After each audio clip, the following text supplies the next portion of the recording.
Okay, tell me what you really think. Here we are. Caught you off guard. That's the key. Let's go. Let's go.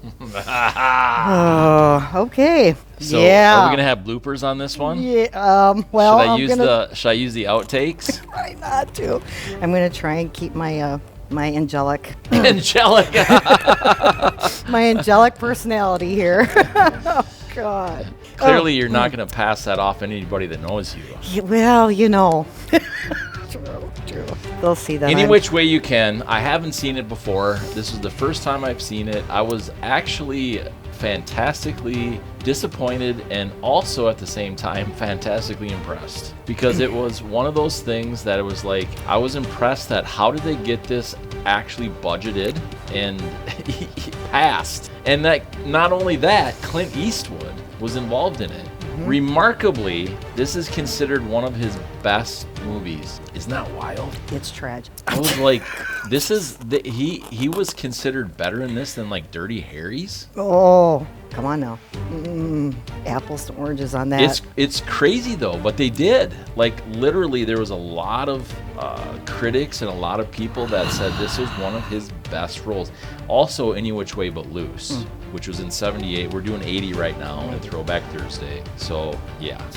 I can't believe that this movie actually made $70.7 million.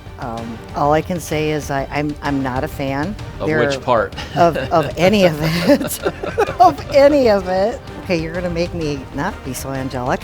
No, I was not a fan of this movie at all. I've seen better Clint Eastwood films. Of course, I tend to go towards the drama of, the genre of his drama movies.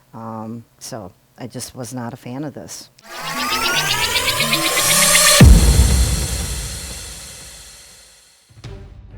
I mean, especially, they're in bed, like, the monkeys in the other room. Yeah, nothing like, bringing that scene right to the forefront. They got the old people in the next room, like, figuring it out again for the first time in decades. Way to go with that clickbait, Well, I didn't even plan it. I literally started this like a half hour ago. Oh, my goodness, yeah. Here we go recording, so. Yes.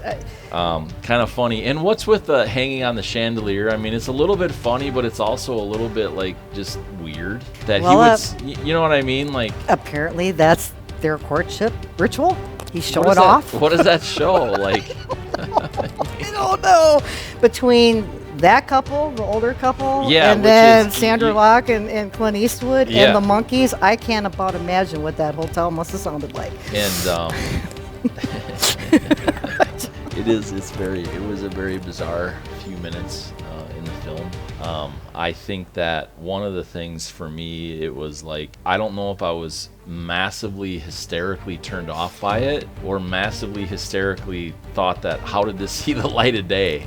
The thought process, I get where they're trying to tie in 3 different stories into this. They're trying to tie in the prize fighter, the mob, the cops, the motorcycle gang. Right. I get how they're trying to tie all that in together. And then, of course, we have the Goonies,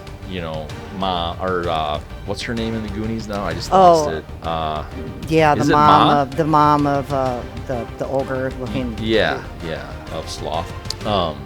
She's in this. That was funny, and they're finally like, oh, it's after decades of not. Yeah, probably not having a very fulfilling. Yeah, it's the monkeys are bringing it to life. So this, I mean, to me, if they would have done this in a few minutes at most, they drug this out for so long.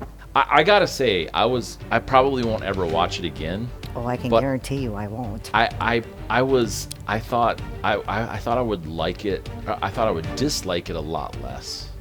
It was a little bit better than I thought, or would be. My anticipation of it was like, The only thing that really entertained me the most, being completely honest, was Clyde, the orangutan. Sure. He kind of brought that little bit of humor to the show, and then Ruth Gordon. See, that disconnected me. Really? Yeah. Yeah, I thought they overdid that a little too much. Now, I didn't see Any Way But Loose, so that could be part of it. You need to see that one. That would make more sense, and, I was told. Yeah, and Any Which Way But Loose was more, to me, the blockbuster than the sequel. Yeah. So, because I remember, I mean, I've watched both. Really I can't believe that this made the top 200 for the whole year of all the movies. Yeah, isn't it of all time? Mm-hmm. Yeah. So yeah, I was kind of like, wow, you gotta be kidding me, okay? Really? It was. But considering that their budget was, I think 15 million. Yeah. So, okay, I think they could have done a little bit more with the 15 million. Especially back then. And once again, I can see why it's going to have its place in the vault, so to speak. It's going to be that cult classic because anybody that likes Clint Eastwood is going to watch all of his movies. Just because it's Clint Eastwood. It's Clint Eastwood, not to mention the fact that the guy's on the end of his life as well. I mean, he's uber old. Yeah, 93, 94. Mm-hmm. So, I'm expecting, down the road, health is bad and he's going to be no longer. Right. Just like the great Ruth Gordon. Yeah. She was great in She was this, great. wasn't she? She's great. And it was hilarious. Like some of the scenes that she did and her execution of it was phenomenal. I mean, she goes from kicking the guy in the balls to right, like jumping in bed jumping with him. in bed with him. Okay, sweetie, you only need one nut, right? Exactly. It was crazy. Yeah, it was crazy. I guess one of the things too that would never happen today was the whole first opening scene, the chips. They were all betting on the different fight and stuff like that, and that would never ever be like public. At least whether it happens now, it's definitely underground. And things that my point ultimately being is if it was in the movie. Yeah, I can How much is that really imagine what happening? the what I mean? California Highway Patrol was thinking about that being portrayed in a movie. Right, like they caught us. But it kind of makes you wonder. It does. Yeah, no, it totally does. I mean, where would they get the idea? Where would they get it? So, yeah. Yeah, it is interesting. Dwight Yoakam's film debut, he was in The Black Widow. It's kind of wild. Cameo from Glenn Campbell. Yeah. I have to admit, though, the very first scene where Ray Charles and Clint Eastwood are singing. Yeah. It's like, I didn't know that. I know. I did not know that Yeah. Clint Eastwood. Yeah. I actually kind of liked the tune. Yeah. I mean, it was kind of a nice little jingle. The beers and I know beers to you or Here's whatever. to you. Yeah. And I was shocked when I was going through and doing some of my research that Roger Ebert actually, somewhat kind of liked the film himself. And I really expected him to be a hard ass about it. Yeah, clearly people liked it. Why, I'm not sure. They needed something like this apparently at the time.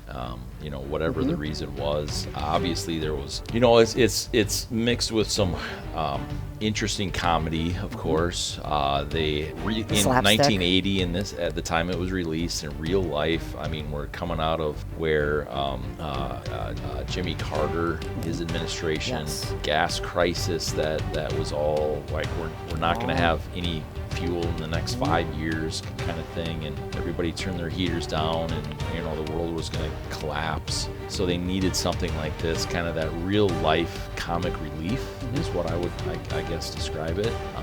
I did like what they did here was how it was very time period.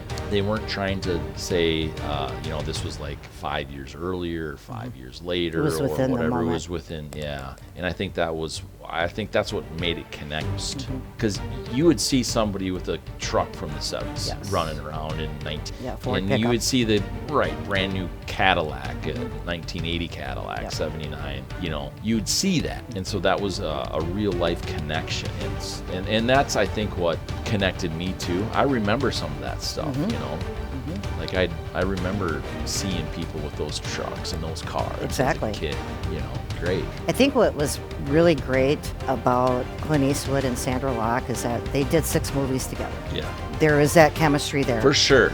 Big time chemistry. Yes. Granted, I liked them both more in the Dirty Harry series. Sure. But which would have been 5-6 years, 4 or 5 years, mid 70s. Yeah. Was it mid to late? And I think that their online chemistry was really great. Even in this show, as cheesy as it is, there's still that, you can't deny that chemistry that's there. Yeah. And I think they work really well. However, it's kind of tragic they never married. but it did work for them. And I liked the fact that she also said, when I was reading some of the reviews, that he bulked up for his role by eating potatoes and All those doses of vitamins Yeah. to get into his form. And I just, and another factor that I really like too is that they said that the tourism went up by 30% in Jackson Hole. Sure. And that's great. I mean, that's Yeah. great for your economy. Yeah. So, this movie I've- is I've kind of a been- win for. Yeah, I've been there in about 2008. I don't remember any of the stuff that was there. I mean, I hadn't seen the movie, but I didn't remember being in any of the places shown. So clearly it's very 2000. And I love Lewis there, Gary Lewis, and that's actually Yeah. Juliette Lewis's dad. Yeah. And I love her. I think she's just kind of a badass chick. So I've always liked her. And What's your favorite role of hers? for this movie. No, Juliet. Oh, for Juliet, I actually kind of liked her in the vampire one, the Dusk to. Oh, Dusk Till Dawn. Sure. Yeah, just because I'm a lot of people probably don't agree with me, but I am a fan of Quentin Tarantino's work. I loved him in Reservoir Dogs. You can't match it for sure. I'm not sure I would say I'm a solid fan, but I enjoy it. Right? Like, I don't watch it over and over and over, but Pulp Fiction, Reservoir Dogs, like you Those say. are cult classics. All of them definitely worthy of their time. Yep. Or my time, I should say, to watch them for sure. It's not like one of those, it's not like a James Bond. I'm not going to watch it over and over. Did you know that I actually have currently the least amount of James Bond memorabilia as I do in any of the collections that I have, other than Wow. film? Really? I have a lot of Bonds on VHS, DVD, but Shocking. it's crazy. Wow. And the reason why is because the future plan for the theater room, that's going to be loaded. I'm sure it will. It's gonna Why be am I loaded. not surprised? But What I loved anyway. about this is, even though he is a fighter, he's one of the most gentlest people in the film. Yeah, nice guy. Mr. Nice Guy, Gentle. even though his mom is a train wreck, Ruth Which Gordon is funny. Which is funny. She is brash and just in your face kind of woman, and he's just so nice to her. Yeah, yeah. So I did like that. He still respected his mom. Right, Kind of thing. right. All in all, I can understand why it did so well. I'm not going to buy it. You know what I mean? It's just not one of those things like, is it worth the time? I would say yes. I do think the biker gang kind of brought it brought that comedic Yeah. level that you needed to have. Spider, I thought he was hilarious. And at the very end, putting the money on Bledsoe Right. and then paying the $40. Yeah. We're even. Right, exactly. Here's the money I owe Here's you. the money I owe you. But going through the tar and then he's dropping them off. Yeah. That was pretty funny. Yeah. Some of those things, what they did back in general, I think, at least a lot of the films that I have seen, and we're going to talk about Empire next week, they built character and plot together, right? And Yes. this did that. It did. That was part of the plot. Part of it. And it built those characters. And so that's the difference that we don't have today versus, right? Yeah. We're not, it seems like they're trying to build the plot or the character, not both at the same time. And another thing, it's real life acting. There's not that green screen. They're obviously going to be following behind On location. on location. Yeah, yeah. Everything is on location. And that is the one thing that I do miss about films today. That seems to be like a lost art. No one does it anymore. Do you think it's because maybe I could say it like keep the hype down? Possibly. Like leaked things happen so much more now than they did back then. It's easier with cell phones, of course. Maybe that's why. I don't know. It's interesting though. I agree though. I miss it. I miss. You can see that's a real backer. There's no fake in that. There's no stuff. doubt. And I miss that element too when directors bring that to the movie. I just really miss it because you miss out so much on the real cinematography. Oh, totally. Real sun, real light, Exactly. real shadow where the sun would shadow, where, all of it. Absolutely. All in all, I think it's worth people's time. It's my point of view. Like, might not be everybody's. I think It does have its place. I agree. If you want a little bit of a cheesy comedic, cultural, piece for me. I I think it puts you in touch with the culture of True. And if you are taking the risk to watch it even today, I think it kind of brings out that feel-good feeling because we're in a world of so much bad crap. So if you want, strip poker, as we're seeing right now, gotta love it. Gotta love it. Put it on camera 3 if we can. Yeah, look at that. Strip poker. Gotta love it. Playing the guitar. I mean, that happens in real life all the time. It does. Really? I think it does. Okay. You're getting together, partying. I've never been at a party where there's been strip poker, but okay. Okay, I have. That's fine. So Enough said. it's kind of like Vegas. What happens in Vegas stays there. So, okay. Moving on now. Moving on. But the real feel of what this was what attracted. It wasn't trying to be Empire Strikes Back like next week. It wasn't trying to be anything out of like this is real people, real life. They showed the highfalutin, people with money and the real life get the work done tow truck people like Philo. It's great. And they also showed the buffoonery of them. Yes. Last word. I'm glad that I it's tortured over. you to. Thank you for that, Matt. Yeah. That seems to be a theme every week. It's all right. I'm used to it. Perspective.